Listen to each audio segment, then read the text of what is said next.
How many bearings are there in a purifier? In a standard marine purifier, such as a Mitsubishi self-jector or an Alfa Laval gear-driven model, there are typically 6 to 7 bearings in total. These are divided between the vertical shaft assembly and the horizontal shaft assembly. Vertical shaft bearings, 3 bearings. The vertical spindle is the most critical part of the machine, supporting the heavy ball. Neck bearing, top bearing, usually a single-row deep groove ball bearing. It is located just below the ball and is supported by radial buffer springs. It handles the radial loads and oscillations. Bottom thrust bearings, 2 bearings at the base of the spindle.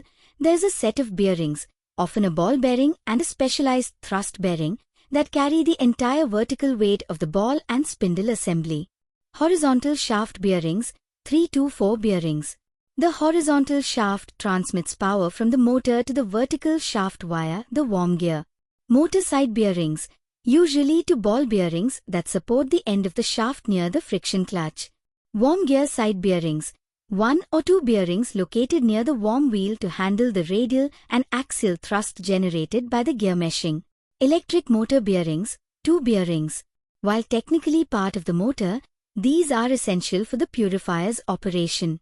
Drive end bearing, closest to the friction clutch. Non-drive end bearing, at the rear of the motor. Direct answer to survey. Sir, a typical gear-driven purifier has about 6 internal bearings. On the vertical shaft, there is 1 neck bearing supported by buffer springs and a thrust bearing assembly at the bottom to carry the weight of the ball. On the horizontal shaft, there are usually 3 ball bearings that support the shaft and the worm gear. Additionally, the electric motor has its own 2 bearings. During a major overhaul, we typically replace all vertical and horizontal shaft bearings to ensure smooth operation at high RPM.